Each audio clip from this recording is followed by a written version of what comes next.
तिमी मेरो काखमा छौ सागर। तिमी बेहोस भएको थियौ, तिमीलाई बल्ल बल्ल होसाइरहेको छ। मैले तिमीलाई मामाको बन्धनबाट छुटाएर ल्याइसके सागर। अब तिमी ढुक्क हौ, म तिमीलाई के पनि हुन दिन्न। मलाई मेरो कान्छुलाई भेट्नु छ। चाँडो भन्दा चाँडो मलाई मेरी बुढी भएको ठाउँमा, मेरी छोरीहरू भएको ठाउँमा पुर्याइदेऊ न, बिन्ती छ। पुर्याउँछु तिमीलाई बुढी र छोरी भएको ठाउँमा। त्यही बुढी चाहिँले भेट्ली भनेर त कति आइडिया लाएर यहाँ ल्याएको छु।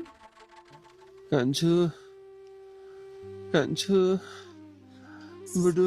सागर चुप लाग न, चुप लाग सागर। अहिले मामाले थाहा पाउनु भयो भने हामी भएको ठाउँमा आउन सक्नुहुन्छ कि सागर। मेरी कान्छु खोइ। चुप लाग न सागर। फेरि मामा यहाँ आउनु भयो भने तिमीलाई मार्न सक्नुहुन्छ। त्यही भएर हामी चुप लागेर बसौँ सागर। मलाई धेरै गाह्रो भइसक्यो। सायद अब म बाँच्दिनँ होला। मलाई मेरो कान्छुको मात्रै नाम लिन मन लागेको छ। मलाई नरोक प्लिज। बुढु कान्छु।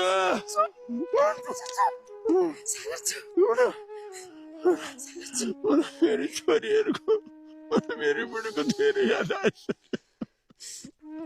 मलाई धेरै गाह्रो भइसक्यो।